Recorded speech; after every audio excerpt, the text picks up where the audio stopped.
एक बार की बात है, चमकोली नामक गांव में एक बहुत ही सुंदर नदी हुआ करती थी। गांव वालों का मानना था वो एक रहस्यमय नदी है। अक्सर इस नदी में से ढोल बजने की आवाजें आती थीं और अगर कोई भी गांव वाला उस नदी का पानी पी लेता तो वो जिंदा नहीं बचता था, जिसकी वजह से कोई भी गांव वाला उस नदी के पास नहीं जाता था। एक दिन जंगल के रास्ते से एक चरवाहा चला आ रहा था। तभी उसे बहुत तेज प्यास लगी। अरे भाई, इतनी गर्मी है, बहुत थक गया हूँ। प्यास भी जोरों की लगी है, लेकिन इस जंगल में तो कुछ दिखाई ही नहीं दे रहा है। थोड़ा आगे चलकर देखता हूँ, शायद कहीं पानी मिल जाए। जैसे ही वो आगे बढ़ने लगा, वहाँ से अचानक एक पागल बूढ़ा आ जाता है जो देखने में काफी डरावना होता है। रुको, कहाँ जा रहे हो तुम?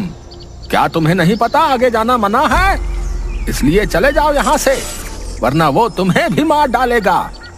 जाओ यहाँ से, चले जाओ। अरे बाबा, कौन है आप?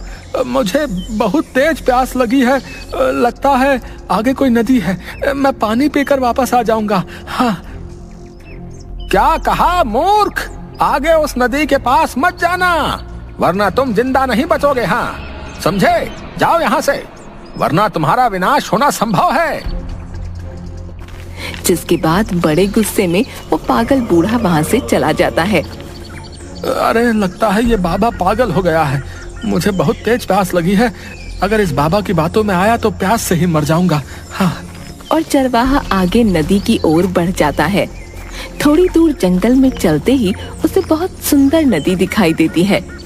अरे, वो रही नदी, देखने में तो कितनी सुंदर लग रही है। हाँ, अरे वाह वाह वाह, इसका पानी पीने में कितना अच्छा होगा। आहा। तभी वो उस नदी के पास जाता है और जैसे ही वो पानी पीने के लिए अपने हाथ नदी में डालता है, अचानक से कोई विचित्र सा दिखने वाला हाथ उसे नदी में अपनी तरफ खींच लेता है और चरवाहा चिल्लाते हुए नदी में डूब जाता है। तभी ढोल बजने की अजीब सी आवाज पूरे गांव को सुनाई देने लगती है और गांव के कुछ लोग ये आवाज सुनकर दुखी हो जाते हैं। तभी गांव के दो लोग आपस में बात करते हुए, अरे धन्नू भाई, सुना तूने? ये आवाज उसी मायावी नदी की है। जब वो नदी किसी को अपना शिकार बना लेती है तो यही ढोल बजने की आवाजें आने लगती हैं। हाँ भाई, कह तो बिल्कुल ठीक रहे हो। लगता है फिर से इस मायावी नदी ने किसी को अपना शिकार बना लिया। भैया भाई, अब तो बहुत डर लगता है यार। उस नदी की तरफ जाते हुए बहुत डर लगता है। न जाने कब किसे वो नदी अपना शिकार बना ले। दोनों बहुत उदास हो जाते हैं। उसी गांव में जमुना नाम की एक बूढ़ी अम्मा रहती थी। तभी उसका पोता गौरव शहर से गांव आता है और पूरा गांव घूमने के लिए अपनी दादी से कहता है, दादी माँ, मैं कितने दिनों के बाद शहर से आया हूँ। मैं चाहता हूँ मैं अपना ये पूरा गांव देखूं। बोलो, क्या मैं गांव देखने जा सकता हूँ दादी माँ? अरे हाँ, क्यों नहीं बेटा, ये तेरा ही गांव है, तो गांव देखना चाहता है ना, तो तू जा बेटा। लेकिन याद रखना, भूल से भी जंगल में जो नदी है ना, उसके पास मत जाना। वो नदी मायावी है बेटा, जो भी उस नदी के पास जाता है वो वापस नहीं आता। इसलिए तू समझ, उस नदी के पास मत जाना बेटा, समझा? चाहे कुछ भी हो जाए, शाम से पहले लौट आना घर। अरे दादी, तुम भी बहुत भोली हो। ये किस जमाने की बातें कर रही हो? ये मायावी नदी? अरे नहीं दादी, ऐसा कुछ भी नहीं होता है। तुम चिंता मत करो, मैं जल्दी ही वापस लौट आऊंगा। अच्छा, अब मैं चलता हूँ। जिसके बाद गौरव वहाँ से गांव की ओर चल देता है। अरे बेटा, तू नहीं जानता, उस नदी का रहस्य बहुत ही भयानक है बेटा। बस यही प्रार्थना करती हूँ, भगवान तेरी रक्षा करे। हाँ। गौरव गांव के रास्ते होते हुए जंगल पहुँचता है। अरे, ये तो मैं काफी दूर निकल आया हूँ, लेकिन ये जंगल इतना खाली क्यों है? आसपास कुछ नजर भी नहीं आ रहा है, यहाँ तक कि कोई जानवर भी नहीं। थोड़ा आगे चलकर देखता हूँ। जैसे ही गौरव आगे बढ़ता है, उसे वही पागल बूढ़ा नजर आता है। वो अचानक से उसका रास्ता रोक लेता है। कहाँ जा रहा है तू लड़के? आगे उस मायावी नदी के पास मत जाना। हाँ, वो एक छलावा है। छलावा तुझे जिंदा नहीं छोड़ेगा वो, समझा? मैं कहता हूँ वापस लौट जा यहाँ से। जिसके बाद बड़े गुस्से में वो पागल बूढ़ा वहाँ से चला जाता है। अरे कैसा पागल बूढ़ा है, देखने में तो इतना भयानक लगता है। ये बुढ़ा सठिया गया है, कुछ भी बोल रहा है। लगता है आगे नदी के पास चलकर देखना ही होगा कि आखिर माजरा क्या है। अरे कितनी सुंदर नदी है ये। नदी तो मैंने पहले कभी नहीं देखी। वाह वाह, इतनी सुंदर नदी। तभी अचानक से गौरव को एक आवाज सुनाई देती है, जैसे कोई आदमी बहुत जोर जोर से रो रहा हो। अरे ये किसकी रोने की आवाज आ रही है? तभी वो देखता है कि एक साधु बूढ़ा वहाँ बैठा रो रहा है। गौरव उस आदमी के पास जाता है। कौन हो तुम? रो क्यों रहे हो? और यहाँ इस जंगल में क्या कर रहे हो? मेरी मदद करो बेटा, वो एक छलावा है। मैं बहुत तकलीफ में हूँ, मेरी मदद करो। मेरी कोई गलती नहीं है, मैं निर्दोष हूँ। मेरी मदद करो मेरी। अरे लेकिन आप हैं कौन? बताओ तो सही। और क्या मदद चाहिए आपको बाबा? गौरव को एक और आवाज सुनाई देती है। गौरव पीछे मुड़ के देखता है कि वही पागल भयानक दिखने वाला बूढ़ा होता है जो गौरव को जंगल से लौट जाने को कह रहा था। तुम यहाँ क्या कर रहे हो लड़के? तुमसे बोला है ना जाओ यहाँ से, वरना ये मायावी नदी तुम्हें भी अपने माया जाल में फंसा लेगी। हाँ चलो जाओ यहाँ से।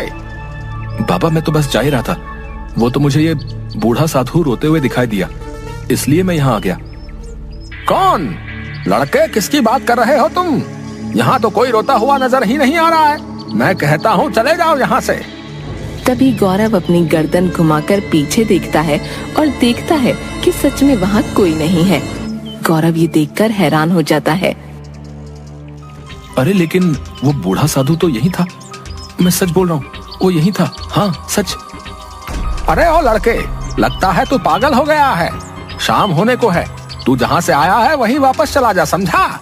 वरना अच्छा नहीं होगा। जा चला जा यहाँ से। वो एक छलावा है, छलावा। वो तुझे जिंदा नहीं छोड़ेगा। अगर अपनी जान प्यारी है तो चला जा यहाँ से। अरे ये आप क्या बोल रहे हैं? कौन है छलावा?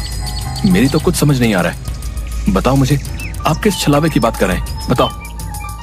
देखो लड़के, मैंने तुझे बोला ना, जा यहाँ से। तेरे सवालों का मेरे पास कोई उत्तर नहीं है।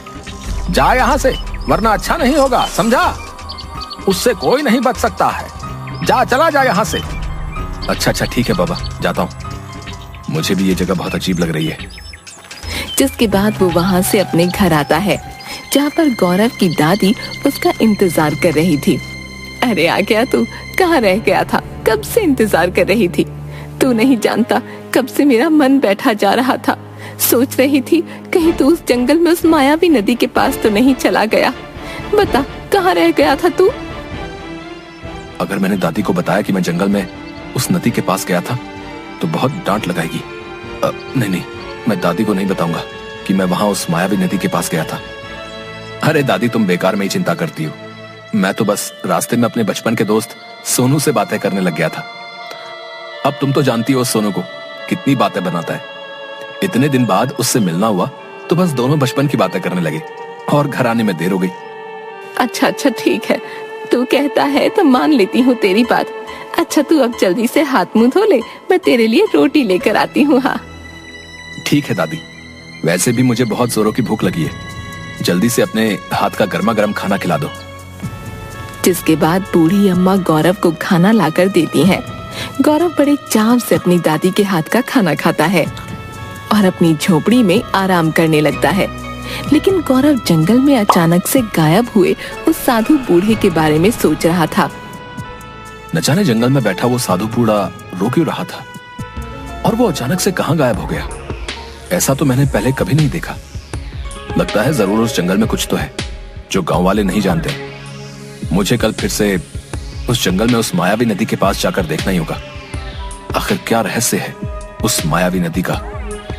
सुबह गौरव नींद से उठता है और देखता है गांव वालों का बहुत शोर हो रहा है। गांव की एक औरत बैठी जोर जोर से रो रही थी और उसके पास गांव वालों की भीड़ लगी थी। हाय सोमू के बापू रात को उस जंगल की तरफ कुछ लकड़ियां लेने गए थे। मैंने उन्हें कितना मना किया था वहां मत जाइए, लेकिन वो माने ही नहीं। अब देखो वो रात से वापस ही नहीं लौटे। ये क्या हो गया? अब मैं क्या करूंगी? अरे आप ये क्या बोल रही हैं? आपके पति जंगल से वापस नहीं आए? आखिर क्या हुआ है उन्हें? बताओ मुझे। अरे बेटा, तुम्हें नहीं पता उस जंगल में उस मायावी नदी के पास जो भी गांव वाला जाता है वो लौटकर वापस नहीं आता है। वो नदी मायावी है बेटा, वहाँ से कोई जिंदा वापस नहीं लौटता है। गौरव को ये बात बहुत हैरान कर देती है। आखिर क्या रहस्य है उस मायावी नदी का? सच में वो एक मायावी नदी है जो गांव वालों को मार डालती है? मुझे इसका पता लगाना ही होगा। गौरव जंगल में मायावी नदी के पास जाता है और शाम हो जाती है कि अचानक से गौरव को किसी की आवाज सुनाई देती है, मानो कोई किसी की आराधना कर रहा हो। ओम द्वितीय देव प्रसन्न हो, ओम द्वितीय देव प्रसन्न हो, ओम द्वितीय देव प्रसन्न हो, आओ मेरे समक्ष प्रस्तुत हो। अरे ये अजीब सी आवाजें कहाँ से आ रही हैं? चलते चलते गौरव जंगल में मायावी नदी के पास चला जाता है और वो जो देखता है उसे देखकर गौरव हैरान रह जाता है। वो देखता है कि वही पागल बूढ़ा एक बहुत बड़े राक्षस की तस्वीर के आगे बैठा है, आराधना कर रहा है और वहाँ पर कई शव रखे हुए हैं। ओम द्वितीय देव प्रसन्न हो, आज बस एक और इंसान की बलि देनी बाकी है आपको, फिर उसके बाद आप प्रसन्न हो जाएंगे और मुझे संसार में सबसे अधिक शक्तिशाली होने का वरदान मिल जाएगा। ये सब देखकर गौरव के होश उड़ जाते हैं। ये सब यहाँ क्या हो रहा है? ये तो वही पागल बूढ़ा है, लेकिन ये यहाँ ऐसे, और इसके पास इतने सारे इंसानी शव यहाँ क्या कर रहे हैं? यहाँ किसे प्रसन्न करने की कोशिश कर रहा है ये? कौन है ये राक्षस? मेरी तो कुछ समझ में नहीं आ रहा है। कि तभी फिर से किसी के रोने की आवाज सुनाई देती है। अरे तो बिल्कुल वैसे ही रोने की आवाज है जैसे मैंने कल सुनी थी।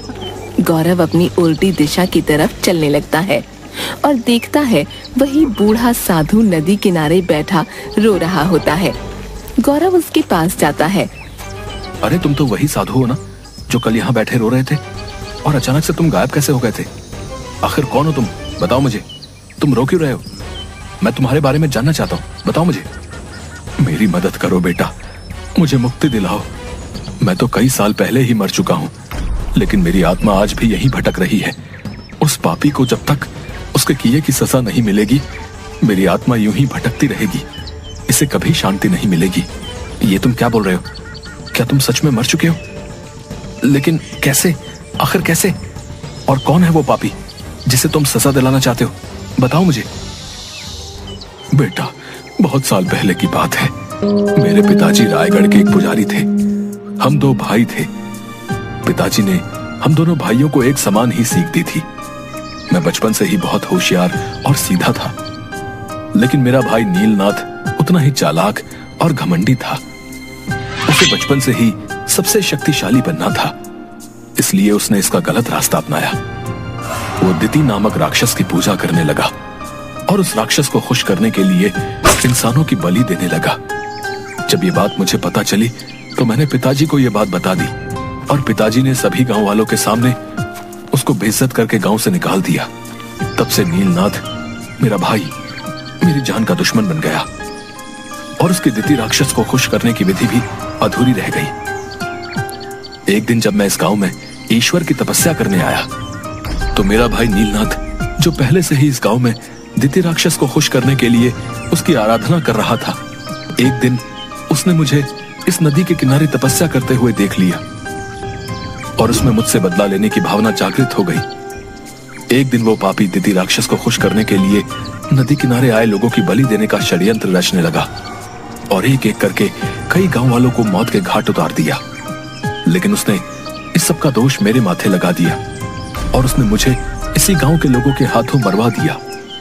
मैं तो कई साल पहले ही मर चुका हूं बेटा। अब मैं एक आत्मा हूं जो तुमसे बात कर रहा हूं, लेकिन मेरी आत्मा को आज भी मुक्ति नहीं मिली है। मैं तब से यहीं इसी जंगल में भटक रहा हूं। गौरव ये सुनकर हैरान रह जाता है। ये तुम क्या कह रहे हो? क्या सच में तुम्हारा दुष्ट भाई नीलनाथ ही तुम्हारी हत्या का जिम्मेदार है? लेकिन इस जंगल में मायावी नदी में जो भी पानी पीने आता है उसकी मृत्यु का क्या कारण है? क्या सच में एक मायावी नदी है? बताओ मुझे। नहीं बेटा, ये कोई मायावी नदी नहीं है, बल्कि गांव वालों की मौत के पीछे मेरे दुष्ट भाई नीलनाथ का ही हाथ है। वही दिति राक्षस की पूजा करके उसे खुश करके सबसे शक्तिशाली होने का वरदान मांगना चाहता है। जिसके लिए वो दिति राक्षस को इंसान की बलि चढ़ाया करता है। अब बस उसकी ये आराधना पूरी होने को है। अब उसे अपने आखिरी शिकार की आवश्यकता है, जिसकी बलि देकर वो दिति राक्षस को प्रसन्न कर लेगा और उसे इस संसार में सर्वशक्तिमान का वरदान मिल जाएगा। वो पापी इस संसार में सबसे अधिक शक्तिशाली होना चाहता है और ऐसा होने के लिए अब बस उसे मात्र एक ही बलि देनी है, जिसके बाद वो दुष्ट सर्वनाश कर देगा। ये तुम क्या बोल रहे हो? क्या सच में वो दुष्ट और पापी साधु इतना खतरनाक है? वो ये सब कैसे करता है? बताओ मुझे। जब इस गांव के लोग इस जंगल में आते हैं और जब उन्हें प्यास लगती है तो वो इस नदी का पानी पीने यहाँ अवश्य ही आते हैं, जिसका फायदा वो दुष्ट नीलनाथ उठाता है। वो पहले से ही इस नदी के अंदर मौजूद रहता है और जब कोई पानी पीने के लिए नदी में अपने हाथ डालता है तो वो उन्हें अंदर इस नदी में खींच लेता है और अपनी दिव्य शक्ति से उन्हें बेहोश कर देता है। ऐसा करके वो दिति राक्षस को गांव वालों की बलि दे देता है। अब बस उसकी ये आराधना पूरी होने को है। अब उसे अपने आखिरी शिकार की आवश्यकता है, जिसकी बलि देकर वो दिति राक्षस को प्रसन्न कर लेगा और उसे इस संसार में सर्वशक्तिमान का वरदान मिल जाएगा। वो पापी इस संसार में सबसे अधिक शक्तिशाली होना चाहता है और ऐसा होने के लिए अब बस उसे मात्र एक ही बलि देनी है, जिसके बाद वो दुष्ट सर्वनाश कर देगा। ये तुम क्या बोल रहे हो? नहीं, मैं ऐसा कभी नहीं होने दूंगा। वो पापी उस दिति राक्षस को कभी खुश नहीं कर पाएगा और ना ही मैं अब किसी और गांव वाले को उसका शिकार बनने दूंगा। उस दुष्ट को उसके किए की सजा जरूर मिलेगी और गांव वालों को यह भी पता चलेगा कि दुष्ट तुम नहीं थे, बल्कि वो तुम्हारा भाई है, वही अपराधी है गांव वालों की हत्या का। उस दुष्ट साधु की सच्चाई मैं सबके सामने लाकर रहूंगा।